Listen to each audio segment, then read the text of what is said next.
Thank you, everybody, for coming today. Thank you to Erin and Dennis. I'm going to introduce the both of you. Feel free to correct me if I have anything wrong here, but I'm a journalist, so I hope I don't.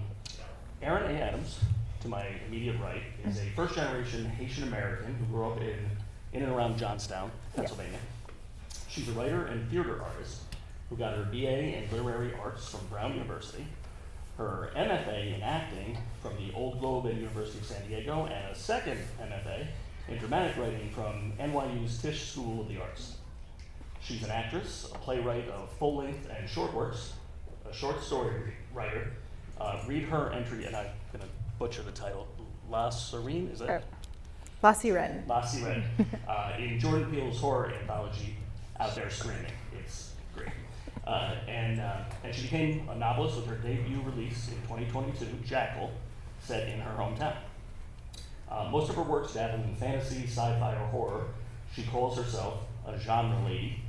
And Jackal, about a young black woman who reluctantly returns for a wedding to her hometown, where she often felt othered and distant, but she returns only to uncover a decades-long ritual of kidnapping and torturing young black girls on the summer solstice. And that definitely falls into those horror, at least the horror camp. And so does her forthcoming second book, One of You, available this April. Jackal was nominated for the Bram Stoker Award for Best First Novel. And if there's a mission to her writing, it might be representation. As she writes herself, there are so many people who are made to feel invisible purely because they don't fit the stories told about them. My work as an artist strives to widen that narrow, narrow footpath. So thank you, Erin, for showing up and speaking to us today. Dennis Mahoney is a native of Troy and a graduate of the College of St. Louis, and he's lived nearly his entire life in the capital city, living there now with his wife, Sarah Nicole, his son, Jack, and his dog, Bones. And if you know Dennis's writing, you know that Bones actually inspired characters in some of his writing, and inspired my daughter, when she was much younger, to declare that she was going to grow up and marry Bones. He discovered he was a writer of sorts as a teenager, and that intensified when he got to college. He was a very early blogger. Blogs are these things. He was a writer of short stories and humor, and he published his debut novel, Fellow Mortals, which was a Barnes & Noble Discover Great New Writer selection. It had nothing to do with his former career as a Barnes & Noble bookseller. It was followed by Bellwether, which I cannot recommend more highly. Bellwether, all of his books, and Erin's, but Bellwether is one of my favorites. A Boston Globe Pick of the Week, and then Ghost Love, which scored a very positive review in the New York Times. His shift to horror writing was accompanied by his creation of the multimedia project devoted to all things horror called the Equinox Society, and a corresponding podcast. And you can still sign up to be a member, right? No, really? No, right. Okay. Go on. Then his other work, My Heart is Full of Blood, an Equinox Society collection of horror stories, was released as an Audible original audiobook. Dennis has been influenced by everything from the music of R.E.M. to everything from the late, great David Lynch. He now bills himself as a horror writer. From his own website, he says, I love horror, I write horror books, I blog about horror and horror-adjacent things. So please join me in welcoming Erin and Dennis. Thank you. So we can circle back to the basics, your writing, horror, your writing processes, but I was struck by something in both of your books, and I wanted to start there. The woods. Both of your books, the woods is a very prominent part, and that's a not just horror, but that's a thing that goes back in literary world. I mean, back to Grimm's fairy tales and everything else, and it's played a part in at least 2 of your 3 other books. Yeah. So, 3 of the 4, yeah. actually. I'm only realizing that now. So I can ask each of you, what do the woods represent to you? Why did you feel compelled to write about them? Yeah. Would you like to begin? Yeah. So the woods, I mean, just first off, I write about things that actually scare me, and one of those is the woods. I don't know. And also just there's so much to, like, I can approach this different ways, but I guess when it comes to Jackal specifically, there is this, these are very live mics. There is this historical fear of the woods for African Americans, and while there's like, I feel like there's lots of sayings of like black folks don't go in the woods, like stay out of the woods, why are you in the woods? There's that amazing Atlanta episode called The Woods that's like a horror episode. And yet when you look at black history, the woods are also a place of liberation and a place of freedom. So it's like this very juicy setting that feels just wild, in that, at least in the woods, the rules change. Like, you can't trust water in the woods. You just like the way you have to carry yourself differently there. So it's a wonderful place to drop somebody. I'll begin by agreeing with you in that I am personally troubled by it. I'm somebody who goes camping, and if I need to use the bathroom in the middle of the night, I bring a stick. I don't like opening that tent. I'm generally not afraid of animals or monsters. I'm absolutely afraid of people that might be around somewhere. The Blair Witch hit really, really hard. We saw that really before anybody was definitively saying that was not actually a documentary. Wait, what? It's not real? Well, we'll talk after CJ. I'm sorry. Yeah. I do like that sense of pulling characters out of any kind of safety net, whether it's in horror or the other books I've written. I mean, my first one was just a literary novel, and I threw a character into the woods, and a pretty critical section, especially at the end of the book, is set there because there are all these safety nets. I remember having to transition in my fiction. I'm old enough where I had to start dealing with cell phones as a plot thing. Yes. Because you could put a character in peril and they couldn't call for help, and now it's like, oh, of course they can call for help. In the Snow Monster novel, I've got this couple that's separated in a blizzard, and they should be able to call each other the whole time and find each other, or at least use Find My. And fortunately, the light bulb went on, and I said, oh, it's a blizzard. They have service issues. That's okay. I think you solved that problem. Right, but that was lucky, though. So thank goodness. I love making characters uncomfortable. I find I also have a habit of undressing my characters a lot, and I caught myself doing that. And it's not ever for a sexual reason. It's almost always to expose them in some way. The more vulnerable the characters get, the more you're pushing them to the edge of something interesting. Also, when you're talking, it occurred to me that like the woods can be a place of opposites, where you're not afraid of animals in the woods, but you are afraid of people. Mm-hmm. Whereas usually people in society are great, animals in society not so much. So also that. Right.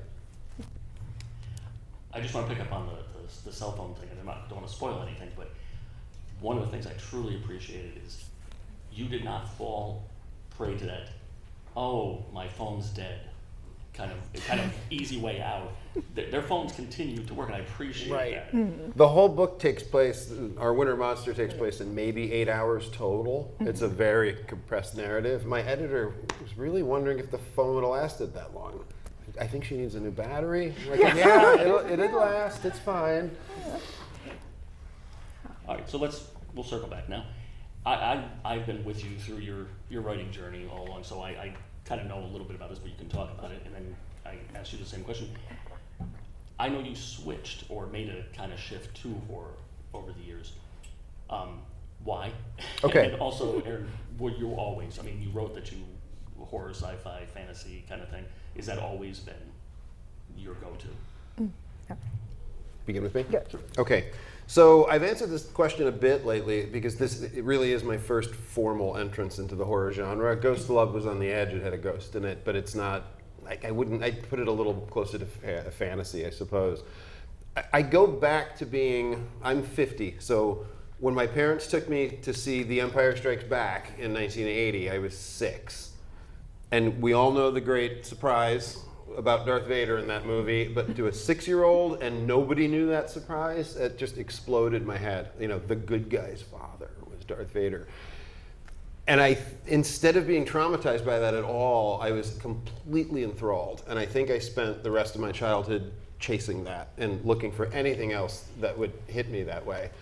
I always wanted the weird creature action figures. I always wanted the villains. I always wanted something along those lines. And then a little later on, I discovered heavy metal. This was the golden age of Iron Maiden. Again, monster, mascot, all of that. And then Twin Peaks comes along. So you mentioned David Lynch, and we've mentioned The Woods. So I saw that in high school in '91, and it was just so unlike anything that was on TV at the time. There were 3 channels on television. Fox might have been around, I don't know. It wasn't big. And such a bizarre level of horror for mainstream television. And so when I got into writing in late high school, I entered college, and I think I immediately began to put those things behind me. I was trying to like stop being a teenager, and like it's time to get over hair metal, and it's time to get start looking at serious stuff. And I think I became a little over snobby and a little over literary, and I absolutely turned my nose up at things like Stephen King and any genre writer that was just beneath me. And I began to court critical attention and high literary, and that was what I pursued for some time. I think becoming a father at 30 hit a switch in me. It was watching everything through a new person's eyes, beginning with worms on the ground and going all the way to just watching him watch Star Wars again.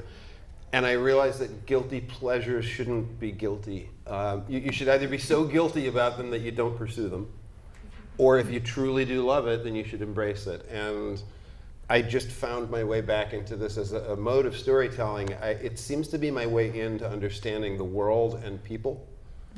The last thing I would say on that, understanding the world, in this very peaceful, harmonious, current world stage we're in, why would one want to explore horror and anxiety and fear? It really kind of makes sense to be dealing with the current world in a genre that's often been kicked around as less than and cheap and bloody, and I don't know why that is, and I think more and more people are realizing that's a foolish thing to accuse it of. Like, I would say that right now, I think horror is one of the most exciting genres. Like, people are doing things that I've never seen before, and it's just exciting. I guess for me, my like horror origin story comes, for a long time I was resistant to being a horror fan. But in hindsight, I'm like, oh honey, like you are. I would read all of like the R.L. Stine Fear Street books, and I'd like watch scary movies. And I think as a kid, there's something really fun about being scared. It's just like a delightful, exciting emotion to have. So then when it comes to my work has always veered a bit dark. Like my plays are dark. I like talking about like very dark things. And when it came to writing my first novel, like Jackal, I was kind of like, let it be its own thing and let everyone else decide what it was. I remember when we were like going out with it, we went to horror imprints, went to mystery imprints, went to literary imprints. We're like, I don't know, you decide. And we got all sorts of different feedback, and it was just like fascinating. But at least for me, the draw to horror is a bit of what you're saying, like, the world is such a chill place right now. It's kind of nice to disappear into something that is fear, like that sensation of fear is fun, as opposed to fear is this, constant anxiety state in the world. It's nice to be able to control it. I also find that horror, in being afraid, horror is like the one genre, I would say it's the only genre, where you are asked as a reader and as a watcher to be uncomfortable, and it demands your discomfort. And that, I think, is incredibly important when it comes to change. And if you are wanting to write or craft things that can start to change things, you have to make people uncomfortable. And for a long time, there was this pushback of like, oh, well, this makes me uncomfortable. Oh, I don't want to talk about this. Oh, we don't talk about that. I'm like, well, you do in horror, which I think is one of the most important aspects of the genre, especially right now, to talk about the things that make us uncomfortable. It's a great vehicle. I mean, especially with things like monsters and the supernatural, we can talk about things like misogyny, racism, gender, and we can get really close to the bone, whereas I feel like if you just wrote those things straight, people would just tap out. I know, at least for Jackal, there were many times I was working on this book, and I know I tap out of things all the time. I say, I'm like that squid meme where I'm like, no. And so I would just, for myself, be like, okay, would you tap out? Would you tap out of this? And to just, turn the volume up on the genre when I wanted to get really close to things. Could I jump off of what you just said a bit? As a gateway into serious subjects, it is fascinating what genre can do. And it's not to say we collectively as horror writers are trying to sneak shit into your head, but they can function as an interesting Trojan horse. It's a palatable, Mary Poppins, spoonful of sugar helps the medicine go down. You might not be inclined to read a book about some very realistic subject in the world unless somehow it happens to be in something much more palatable or almost distracting. And then when you get somebody off center with fear, for example, they're vulnerable at that point, and they might be open-minded at that point. A lot of people go in with preconceptions about what they think about certain issues, and there's a defensiveness and there's a knee-jerk reaction to talking about everything from sexuality to gender to race to current politics. But if all of a sudden that sort of just happens to appear in a murder story or a monster story or a ghost story, you weren't expecting it necessarily. It's almost what something like Spider-Man can do well, where you're not expecting it to somehow be about, I don't know, whatever issue Spider-Man would be dealing with, but it gets in there all of a sudden and people are a bit more vulnerable and ready to listen. Yeah, like Spider-Man I think is like about responsibility. Yeah. And it's like, but if you open with, okay, kids, we're watching a movie about responsibility. Right. What child is going to watch that? Where it's like, we're watching Spider-Man. It's like, oh, that's awesome. Right. Yeah. They should have a quote that goes along with that. Spider-Man and responsibility. I know. Yeah. They really got to work on that. So you guys just answered a future question I was going to ask. Okay. No, that's good. We'll keep going. About what the things that you can talk about through horror, through genre. Because I think of not even just horror, but when Margaret Atwood wrote *Handmaid's Tale* as an allegory for what could be, we didn't know how soon it was going to be, but that's why it's still relevant. So I'm going to ask, this is just for Erin, but I wonder how, if you want to admit to it, but how frustrating or how irritating it might be, or if you find it reductive. Like I think of how many people have compared, or how many reviews, how many stories have compared your book to Get Out. And then the fact that you also have a story in Jordan Peele's collection. But do you find that, it stands on its own? You don't need to constantly compare something to another work. Like, I think it's a nice shorthand, and I'm usually like complimented by Get Out, because I still think about the first. I remember when I saw Get Out in theaters. I remember I remember the whole experience. I remember I don't want to spoil. I mean, whatever. I don't want to spoil the ending, but I remember like my whole theater erupting when the ending happened. And I just hadn't felt that in so long. So I'll take that comparison. But when it can be a bit reductive. And I would be like, well, if we're going to get specific, this is more like Us than it is like Get Out. And it's something, it's a bit of a reflection of, unfortunately, tokenism. Like right now, there is one big Black horror director, and it is Jordan Peele. But like with the anthology, he is spreading the wealth. He is uplifting voices. He is producing. What is the movie I just watched it a couple weeks ago? Honk for Jesus. Like he is producing more work and getting more voices out there. So I'm hoping that there can be more and more space at the table, so to speak, because I don't know, like I'm not happy until people are like literally splicing my work with someone else's work with someone else's work. It's like, oh, these are all so similar, but I'm like, but they're all different. So yeah, it can feel a bit reductive, but for now, I'm just happy there's such a large voice in the space. And that Get Out is also proof of concept. Like, he made that movie with his own money. Nobody else was going to touch it. They're like, oh, nobody wants to talk about these kinds of things. And he proved everybody wrong. And so now there's like this huge, he like pushed the door wide open. So, it's a mixed bag. And right now I'll take it for what it is. Like, yes, it's so horrible to be compared to Jordan Peele. Oh, woe is me.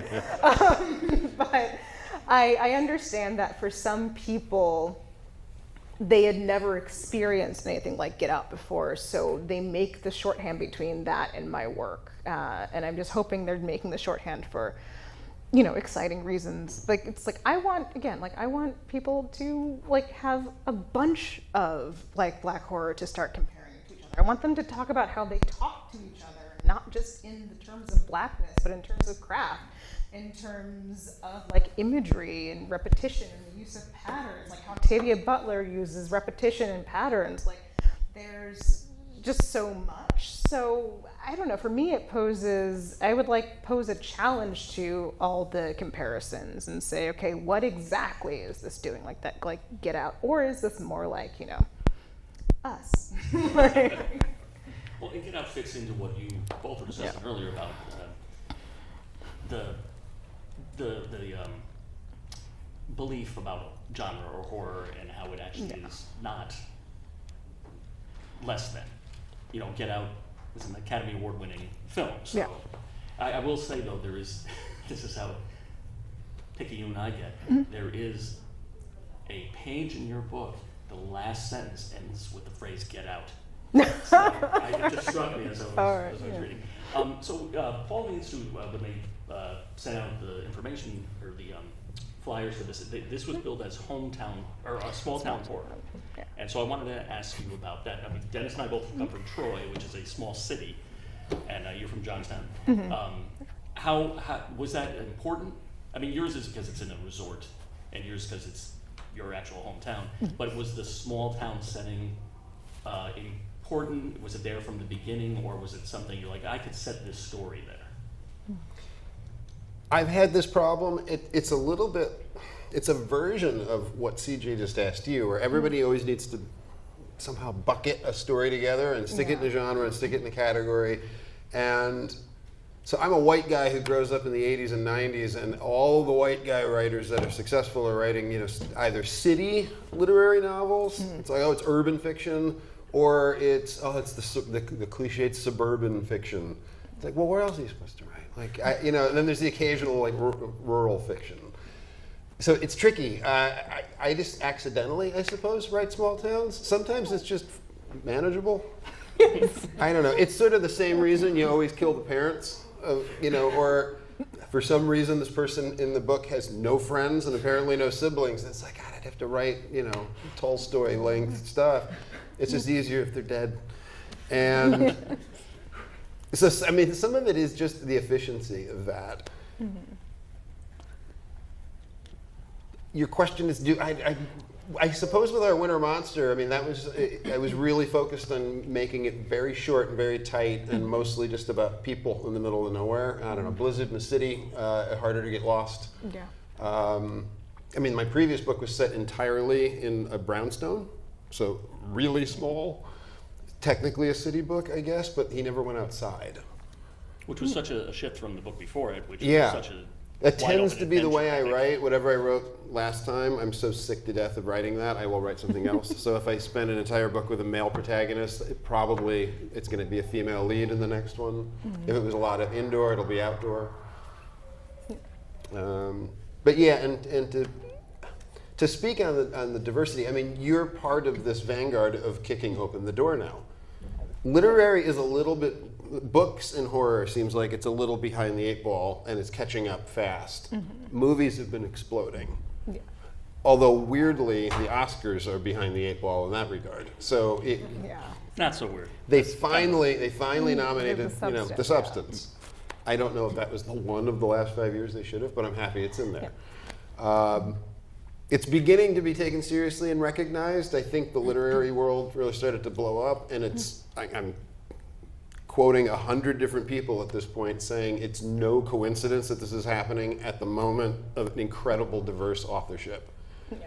There are all different kinds of stories coming out, so you want to recognize yourself in a book, there will be a vampire, werewolf, ghost, monster, something. I mean, Stephen Graham Jones exploding into the indigenous horror scene almost single-handedly. And then lo and behold, no, there are 8 other indigenous horror writers that are doing great things, and they're all showing up. Queer horror is becoming an entire like shelf-worthy genre. You can get dozens of books, and they're good. It's not like they're just handing these things out. But I wonder if somebody like Eric LaRocca, if he's getting frustrated when people are only saying queer horror. Because when I read his works, yes, there are queer characters in his works, in his horror works, and but they're not always primarily about that. And so I wonder if it's sort of like, oh, you're writing black horror. No, again, I read it and it absolutely has those elements, but it's just absolutely a great book as well. I just loved Jackal. Thank you. What's with the horror sound Lots effects, by the way? of screaming happening Yeah. behind us. Sorry, there's a game room downstairs. You can't stop them. No, it's Okay. it's working. It's good. The atmosphere. But I think, well, thank you. And I also think, like, when their Winter Monster, like, the town, it felt like this, like, little crucible, because you have this tension between the people who come here to the vacation, people who are there all the time. In that, my town didn't quite have that, but, like, the moment you set that dynamic, I was like, oh, I know what this is. I know how this is going to be. And it also, it's a very great way of, yes, the blizzard isolates your main characters, but then they're also isolated from the town, too. So it's just another way of, like, siphoning them off from everybody. That really works. But yeah, when it comes to small town, I mean, I grew up in a small town, so I just, they say, write what you know, which I don't always agree with. And when it comes to horror, like, my small town is terrifying. Like, Johnstown, like, I set out, when I started Jackal, I did not set out to set it in Johnstown. I was like, let's just be like, oh, it's a mysterious place in Pennsylvania. And then as I was working, it just kept seeping itself in there because it's insane. There's a national tragedy. There's a flood. There was a banishment. There's even more weird stuff that happened. I couldn't even get in the book. It's just such a rich place that I'm really shocked that it hasn't been the setting for a horror novel yet. Was it literally economic strata? Yes. Like the way that's how it's still set up to this day. Like, unbelievable. You actually, there is the mountain aspect of yeah. it, right? Yeah. So Johnstown it's a valley, like, which is why when the flood happened it was so awful. It's a valley, and because of the 3 major floods that happened in it, the lowest class of people live in the valley where the floods were, and then the wealthy upper classes literally spread up the mountain till you get to the top, and that is the wealthiest neighborhood in Johnstown, is literally at the top of the mountain, and you can, like, walk and look over the rest of the town in that neighborhood. Incredible. Like, when you have things like that, it's like, you can't make that up. Like, and sometimes real life is just, I'm like, this is just sitting here waiting to be used. Like, why not use it? But like you were saying, I'm thinking about this. My second book and my next book is set in New York City. So I also got out of the small City town. novelist. Yeah, it's set in New York and Queens, like out in the outer boroughs of New York. So I don't know. I think small towns, I mean, Johnstown was specific because it has a very specific racial and class dynamic that I wanted to talk about. So, it just lent itself to that for me. All right, that's good, because that was leading into, I was going to ask, what has the response been from Johnstown? And are you kind of like your main character of Liz, where you only go there when you have to? No. I mean, okay, so what has the response been? It's been surprisingly positive. I think the people who wouldn't like my book just wouldn't read it. So there's that. Like, I've done multiple events in Johnstown. They literally send me cases of books to sign and send back. Like, it's always in the bookshop. So response has been mostly positive. And second half of the question, sorry, my brain turned off. Are you like Liz? Oh, am I like Liz? No, thank God. Because, I mean, Liz just wants to put put herself into the situation. Like, I mean this seriously, that if this happened to me, I'd be like, girl, I'm so sorry your kid is gone. I need to go home. Like, I would just, again, I'm the octopus, like, nope, out of there. Like, I'm so sorry for you. But, like, will I only go home? There was a point in college where I felt that way. It felt, in hindsight, it feels very immature. And that I was like, no, I don't want to go back to this stupid small town. And I feel like I got very, you know, like the very like literary highfalutin, like I don't need to go home. But now I go home. Like my mom is there. She has a nice house. When I spent half of lockdown at home. And there's just like a different feeling. I think it might be about growing up where it's like, yeah, like, no, this is my hometown. And there are good things about it. Like hiking, the food, like, my mom is there. Like, my friends, a couple of my friends have moved back since. So I'm like, oh, now I can like actually go out and do stuff. And it's talking about the woods, like you are in nature, like it's quiet. It gets pitch black at night. You can see the stars when it's really, you can see galaxies at night. Like, where else does that happen but a small town? So initially, yeah, I was like, I don't really want to go back that much. But now, like, I go, I visit, I see my mom. I am now at a point in my life where I want things to slow down more. I seek out stillness and slowness more. All right, let's get into writing. Your actual writing. I know a lot about you know, your process over the years and how it's changed. And with Dennis, with his veering into the horror thing, a lot of your decor and different type of things have become darker. And you know, Nicole and Jack and Bones have gone along with that. Or led me. Well, that's true. Yeah. Yeah, Nicole. Has your actual writing process changed? Yes. I'm trying to think of how it changed. I mean, I know in my 20s I was extremely lazy. I was really the worst case scenario, waiting for inspiration. I was positive I would dash down the Walt Whitman-esque masterpiece. It never happens. Or if it does, it was 1/50th of all the crap he wrote. And reading Stephen King's On Writing around age of 28, him just describing the job like, look, this is a craft. You're no more special than a plumber or a carpenter or a mechanic. You have to sit down and do it. You've got to just do it. And you ought to set a word count or an hour count, whatever works for you. You've got to treat it like as close to a 9 to 5 as possible. When I really got into working on it, we had our son, and I became a stay-at-home father, so 9 to 5 was not happening. A lot of that was me working at the end of the day, like 10 p.m., dead tired as a parent, but I thought if I do not do this, I'm going to lose it. Like I'm going to wake up at 50 and realize I'd never written anything. So I'm very routine oriented now. I've got an absolute schedule that I follow, that I try to follow. I have an ideal day in my head, or an ideal schedule, and I aim for it. And so much of it is just showing up. I have just show up written on so many index cards in my house. Just trust. I sit down, I do the Pomodoro method. Yes. So it's this thing that an Love Italian Pomodoro. grad student invented where he found out that the human brain starts to fatigue at 25 minutes and you need a 5-minute break. So he had a tomato-shaped timer, which I guess is a Pomodoro in Italy. He'd work for 25 minutes, do anything for 5 minutes, and come back and do another 25 minutes. But during that 25 minutes, you cannot do anything but the one task you've set yourself. Yeah. So literally any distraction that happens, including thoughts, you're supposed to write them down and put them off to the side. It's astonishing what you can do in 20 minutes without multitasking. It's also astonishing what you don't get done in 4 hours sometimes. I mean, there are days I will get 200 words. And there are other days I'll get 1,500. And quality, I'm not sure. But I am very workmanlike. That's been a point of contention between us over the years too. Oh, no. I am not that kind of person. I guess I need to be. It's very reassuring. I wake up and I don't feel guilty at the end of the day. I don't feel stressed. I just know I have to sit down at a desk at a certain hour and do something.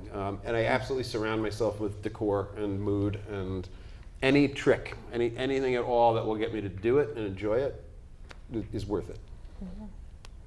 How about you? Because I mean, you're a multi-hyphenate. You've got all these different things going on here. I mean, you got to be pretty busy and pretty focused, I would assume. Yeah, I mean, I will say I also started out being like, well, when inspiration strikes, I'll write. And like, I did that for a long time. And then I got tired. Like, it's just not sustainable. I think what really happened for me was I sold Jackal in between my 2 years at graduate school. So I was in edits while also doing grad school.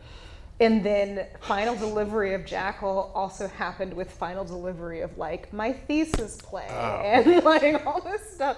So I really had to, it was like, you either get a schedule or you don't finish this. Like that's what happened. So, and for a long time I tried to fight having a schedule. Like I tried to fight being a morning person. I tried to fight having a schedule, and I don't know, it finally just was like, you gotta give in. Just do a little bit, like books get written a little bit every day. And yeah, I used to write for like 6, 7 at like straight, like just going, do. Now I do the Pomodoro technique where I do 25 on, you do that. 5 That's off. awesome. It's the best thing, because especially when you don't want to write, you're like, it's just 25 minutes. Right. And every single time it's like I trick myself and I'm like, this is great. Oh, it's done? Yay, let's do it again. I've said this about longer books that get broken into 3. Like if you threw a 1,000-page Tolkien volume in front of an 8-year-old, he'd be like, forget it. But you throw them volume 1, it's only 300 pages, and then they're like, give me the other 2. Like they'll read 40 of them if they're short. And I found the same thing. I'm like, like why isn't War and Peace 20 volumes? I feel like you get the sense of accomplishment. Like I read the first 3. Yeah. Well, But if you're putting that bookmark in, and it's like, oh God, like It's like I've crawled. that plays out in modern entertainment too, that you sit there and say, oh, this 2-hour movie, I don't want to sit down. And then you watch, 10 episodes of a half-hour show and binge it. So. People binge everything, and it's a 3-hour movie. What? I can't watch that. So now I acknowledge the answer to this might be no, there's nothing. But is there anything that you can't or won't personally touch in horror, won't write about? This is the second time I've heard this question this year. Oh, so I'm just repetitive. No, it is one of, in horror it comes up. It comes But up. I'd love to hear your answer. I'm trying to think. Yeah, I used to say home invasion, but I have like 3 that's home one of mine. invasions in my book. So like I can't, I'm like, never mind, I am writing about it. I mean, I just know that is at least I really don't like that. But because I write what I'm afraid of, it's like worked its way into a few of my upcoming works. So, God, I guess not. I don't know. I'll continue to mull over this. I think it's important that we're not committing to this either. Yeah, no. Because we'll say something, and then one book from Never now, we'll be write like, there it is. I have a few, and horror is supposed to be breaking taboos, but and I don't object to somebody writing about certain things. I've read a lot of really horrible stuff in horror books. Writing-wise, I would have a very hard time doing realistic child abuse. Like there's stuff I don't feel like I need to go there. I can't imagine writing a graphic rape scene at this point. I don't think we need any more of it in literature. I think there are, and yet if the story, God forbid, calls for something like that and believably and organically gets there, but there are just certain things I try to resist. Those would be a very long 25 minutes when you're in the middle of writing something like that. Well, and potentially way more than 25 minutes. I mean, that could be days, and then you've got to edit it, and then you've got to read it again, and then you've got to present it to people. And there are certain things, and I'm also, I'm the classic privileged guy right now, right? So I'm the middle-aged white straight guy. I'm right out of like John Updike land, and there are certain things where it's like, do we need another white guy writing about a woman being abused? And it's like, no, probably not. You probably don't. Is there something else I can do? Fortunately, there's this artistic quest to do something different with every book. So if I've seen something a million times, I don't want to go near it. This is it's fundamentally boring. Why do we need to have the 50th story about this? Animal abuse, I'm not super huge into either. This has a brutal animal thing in C.J. Leeds' new book. I don't know if you read. Yeah, it's. The Shining. Well, no, even though CJ Lee did not write The Shining Girls, but I was not ready for the animal thing in The Shining I didn't read Girls. that. It ruined my whole week. It's tough, yeah. So there are some things I would prefer not to go to, but I tend not to hold it against authors unless I feel like they're acting in bad faith, or it's like it's supposed to be shocking or only shocking. I will say this: I don't think I will ever do anything like envelope pushing like that for pure shock value. Like I want readers to be able to trust that if I'm taking them to a dark place, I'm doing so for a reason. So I would say that I won't just shock or titillate for the sake of that. Yeah. There are some things I will do that are totally like, I know I'm getting a reaction out of this one, and I'm cackling. Like, I love it. Like, if you have insane body horror or some kind of bizarre injury, like that's total joy. If I know I'm like gonna really get a reaction, or I'm like nauseate somebody, then that's fun. What I do appreciate in Jackal, I'm a big mystery reader and things like that. And when you do have the scenes, the graphic descriptions and things in Jackal, it almost comes from that point of view, or a procedural. Yeah. It's very realistic. It's very factual. It's very, like you're saying, not for shock as much as this is. I'm telling you what is here. Did your mic fall? No, I'm sorry. They have to cut out for class pretty soon. Okay. I don't want to break it. Well, no, I was gonna. Oh, okay. Yeah. I don't know how we want to take some questions or not. We have 15 more minutes here. Absolutely. Yeah, When let's do do we need to cut? questions. We go to 5:30. I don't care. Yeah, sorry. I thought they needed to be out here. Oh, that's okay. Is there anything else you guys want to hit first before we open it to questions? I think questions would be great. Yeah. Yeah. I'm cool. Yes. Question.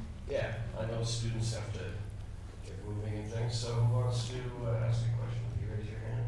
Yes.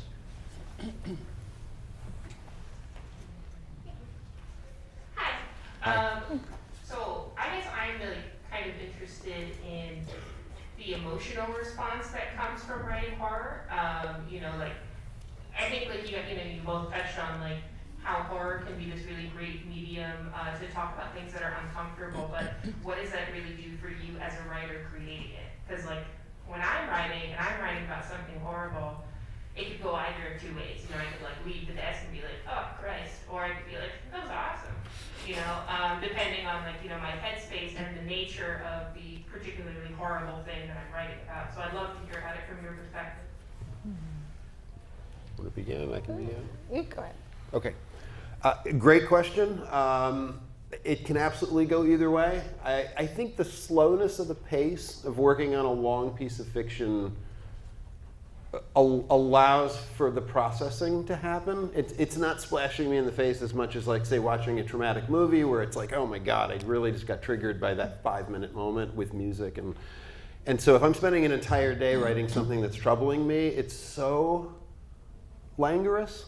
And I suppose I'm focusing on the language as well. I think I don't usually walk away, even when I'm really digging deep and hitting something like, I've had battles with depression over the years. If I'm touching on something like that, it's usually from a place where I'm not really hitting myself in the moment. I'm revisiting something that I probably have gone through. I'm often drawing on something that probably happened at least 2-3 years ago. Like it finally made its way into story form. Somehow I was able to process it. I know other writers have had your reaction, your occasional reaction. Tananarive? Yeah. Okay. Tananarive Due wrote a novel called The Reformatory, which is unbelievably great. Mm-hmm. And it was so personally painful for her. I mean, she's a hard worker. And it took her, 13 years or something? Time. I mean, like, she had to walk away from it for 6 months at a time. And it was directly related to her family history, and it was just hitting everything. And it's normal. I mean, there are absolutely authors that go through that. take care of yourself first and foremost would be my best advice. I will say that since I have a history of being an actor, like I have a built-in emotional security net. Like I just already know what it's like to use your emotions to create something or to step into different emotions and then step out of them. So I am someone who, like, I think about passages I've written for all sorts of projects and I will feel it in that moment. I know that at least for me as an actor, the only time that I have that kind of ghosting residualness is if I don't fully feel it. If I don't go all the way into something and just let whatever's gonna happen, then it'll kind of start to bother and it'll start to pick at me. It's like you didn't go deep enough. You didn't really get in there. So I'd not recommend that for everybody. That's just for me. And I also try to, especially working on very dark things, working on things that really terrify me, I make sure to, however, the amount of structure I apply to my writing life, I try to also apply to my personal life, to my friendships, to my relationships. I make sure that I don't let those fall apart. And there's many times where I'm like, all right, I'm gonna hang out with my friends tonight. I'm gonna write in the morning and then make sure I go hang out with my friends. Or make sure that I go to a museum, make sure that I go out and see shows. I make sure that I'm still engaging with life and not just falling into the pit that some books can feel like. So this is more of a question about, I guess, the line between realism and mysticism and just writing in general, because I eventually want to write and it's something that I've kind of thought about. Is that something that you set before you write the books, or do you feel like it's something that kind of evolves with the books when it comes to, oh, this is too far into the mysticism realm, or oh, this is too realistic and not mysticism, or it doesn't have that same mysticism aura that I want this book to go for? Is that something that you kind of set out before you write and then make it a strict rule, or you just kind of go with the flow of the book? This is a great one for you, I think. Yeah. I don't like labels. I'm just that person who I let the story tell me. There's that whole beautiful essay Susan Laurie Parks has about containers and how different stories have different containers. And so when it comes to using supernatural, I'm like, well, does this fit in this container? And your gut will probably tell you what's going on. And when it comes to is it too much or is it not enough? I have, just for me, as a reader, as a writer, I have never found a too much. I have always found not enough. And it was something where when I first went out with Jackal to my editor, we got a lot of pushback about how weird it gets. They're like, nope, too weird, nobody likes this, what are you doing? Stay in one genre, And now everything's weird. Everything is doing it. So I would say to use what serves your story. Also, something that can sometimes be a trap with supernatural is don't let it solve your problems for you. Right. Let it make more problems. Of all things, how can I make this worse? And that's what I do actually feel bad when I make things too bad for my characters sometimes, but that is your job as the writer, is to make it worse. Yeah, but actions have consequences, and you want that to reflect. So. Yeah. And also, the whole causality of choice. You want to make sure that your plots are going with the causality of the choices they've made, not you in the driver's seat. All that stuff. I would say I have this sense of bringing something like the supernatural into a story where we are ultimately trying to write about the human experience and real life. Somehow this book has to touch I'm going to school tomorrow, I'm going to my job tomorrow. So why in the world are we writing about these things we know aren't real, like a snow monster or a werewolf? And I think it's a large version of a simile or a metaphor. You have a poet who says something like, my love is like a dolphin. It's no, what? No, that's insane. But somehow, maybe, they caught the graceful leaping through water feeling of love. So anybody that's so strictly realist wouldn't even be doing that. And the moment you've gone into poetic language, you're kind of veering off of I change tires for a living, or I've got these basic things to do. I would just kind of trust your feeling. I don't generally go in too confused. I sort of know what my supernatural rules will be. Like, this is the one element I know is strange, and you've got to follow it. I know David Lynch, again, to bring him up, his stuff it's so strange, and as the years go by, you just think, my God, I keep seeing this, and I keep meeting that person that I thought was completely surreal. And somehow he just knew. And also, our dreams are just so strange. Like, somehow our dreams are talking to us in bizarre language as well. I don't know if that answers your question. No, it does. So just, yeah, I need to just go with my gut more instead of just Yeah. boxing myself. Yeah, I get you. Thank you. Hi. I've been like looking into like current writing and the overtropification of some books. How do you tread the line of using tropes as a tool versus, you know, getting into like cliche territory and maybe trying to reject some of those tropes?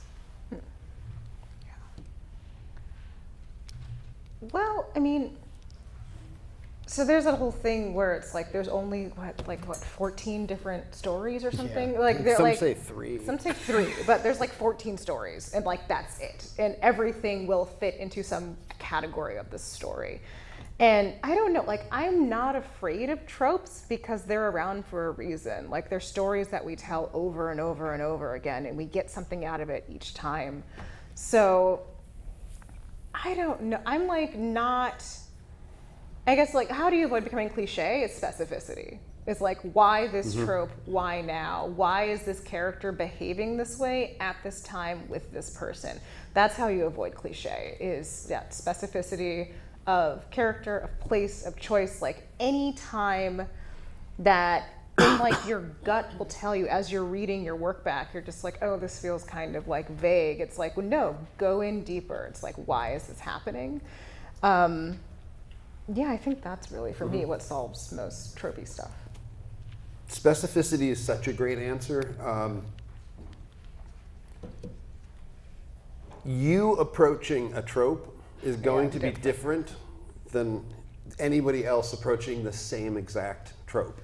Like, everybody in this room had to write Die Hard from scratch right now, you would have 50 utterly different movies if you were honest about how you thought it was best approached and you brought your own experience to it. So if you're writing a cliched love story, the minute you get detail that's somehow pulled from your life, and it doesn't have to be biographical, it can just be the way you view relationships, it will, there's your voice. Like, that was the hardest thing when I was learning to write. They said, oh, you've got to develop your voice. I was like, what do you mean? Do I need to, have more poetry? And they're like, no, your voice. And I just didn't get it for the longest time until I realized it's like,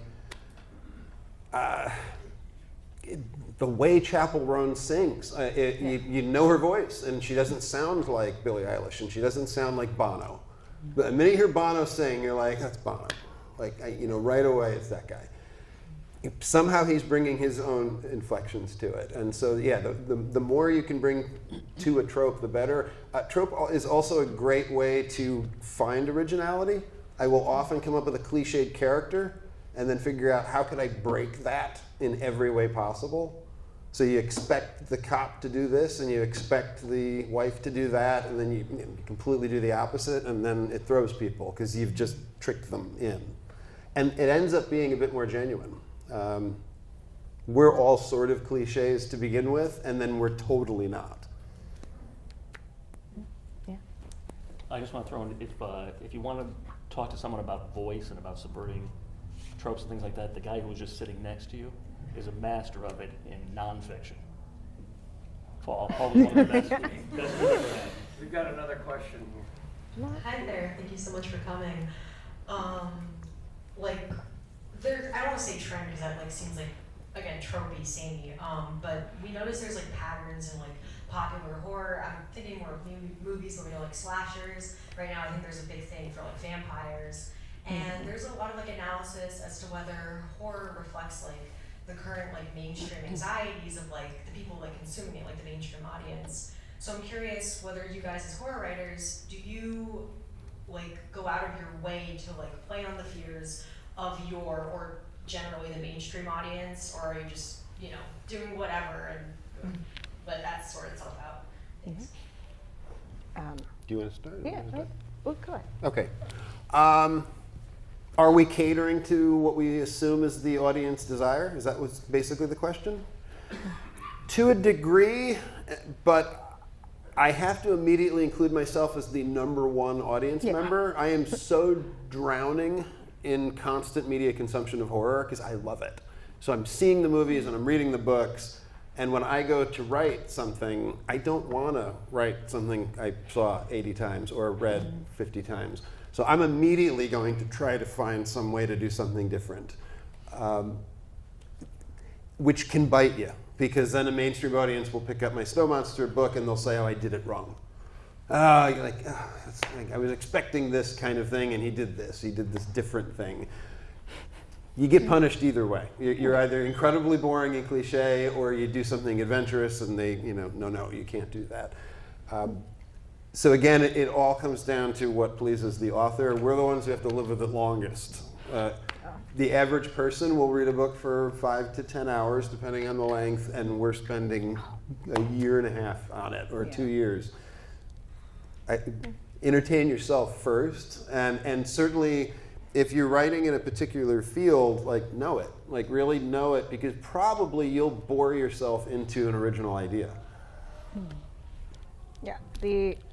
The one thing I'll add is that, especially when it comes to trends, you will never catch a trend. If I write a vampire book right now, it'll come out in 2 years, and it's like, oh no, it's werewolves now. Sorry.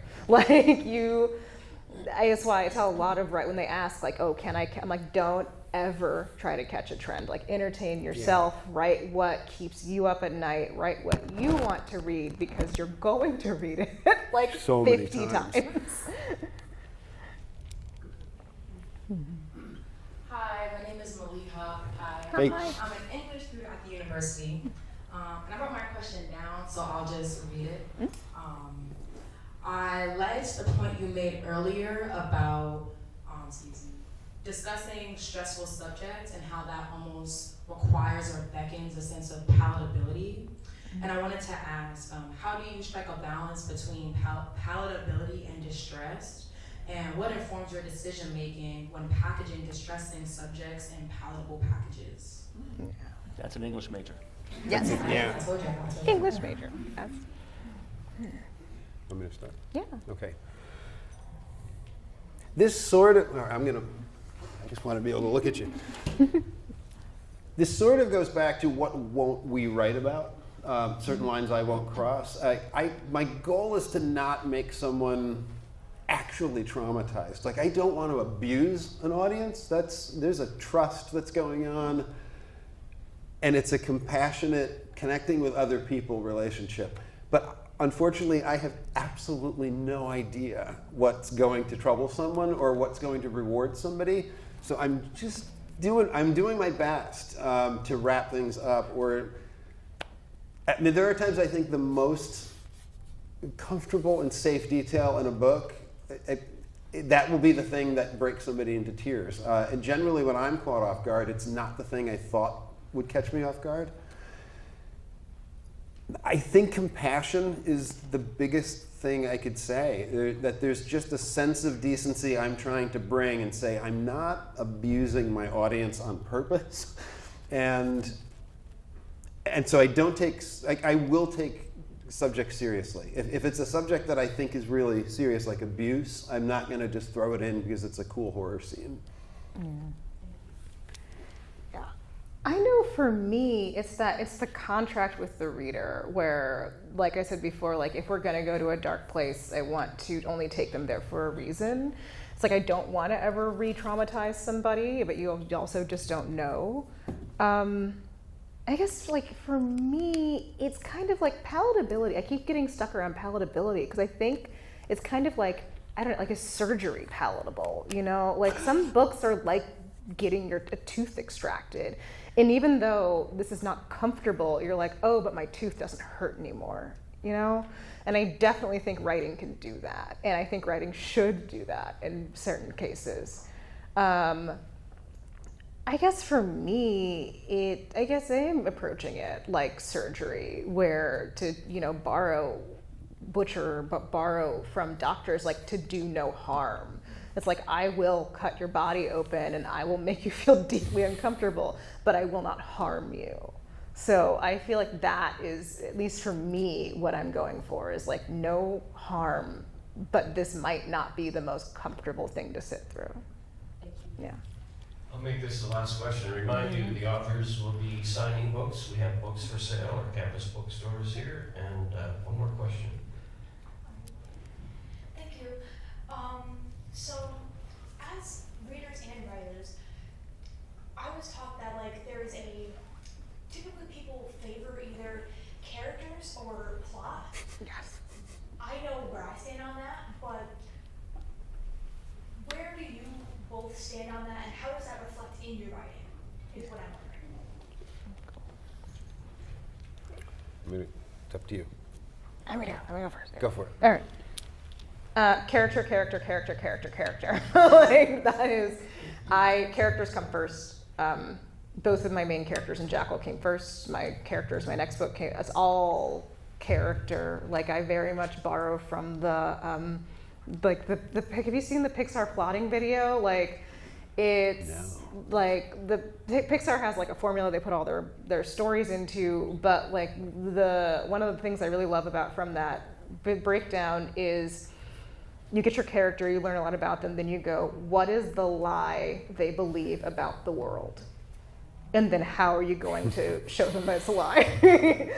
And so then the plot comes from them. It's like, what do they need to learn? What do they need to go through? What are they avoiding in their life? And then everything comes from there. Whenever I get like stuck, it's because I, the writer, I'm like, oh, it'd be so cool if you went over here right now. And I'm like, no, they're not doing that. They're gonna go over here and do this. So, and it's about letting your characters be in the driver's seat. Like that's what we wanna watch. There's also, there's also a really great, I can't find it anymore, but there's a really great, I think it's literally South Park, where they talk about the causality of choices and how the choices have to stack up on each other. And once it falls off, that's when like everyone, audience, reader, writer, you can all feel it. Yeah. I was totally stubborn when I was a writing student, and I resisted character being first. I began with setting. I thought like that because I was like the poet guy, so it began with the mood, the trees or whatever, and then I came around to plot, and now I'm total agreement for a long time now. It's absolutely character. One of the most interesting things I heard about this was the writer's room of Breaking Bad. Mm-hmm. They were religious about always reminding themselves, where's this character's head at? That was the start every time. So they would have a plot problem that they could not solve, and they would try to figure out, well, we can't figure it out, what would Jesse do? Or we're trying to get to this incredible sequence that we wanted to end the season with, and they couldn't get there, and they're like, because Walt wouldn't do that. Mm-hmm. The best example of that was when Walt and Jesse get stuck in the RV with Hank outside. I don't know who's seen the show. Yeah. They couldn't figure out how to get him out, and the writer's room sat there for something like 4 days throwing ideas out. And they realized like they were almost going to unwrite that scene because they couldn't solve it. And they thought, no, this is that moment where the audience won't figure it out either. We've got to be smart like Walt. Walt has to solve this. And lo and behold, he did. And it's one of those great solutions where you're like, God, it was so obvious, but I didn't see it. They always fell back in that. And that changed the trajectory of the whole season.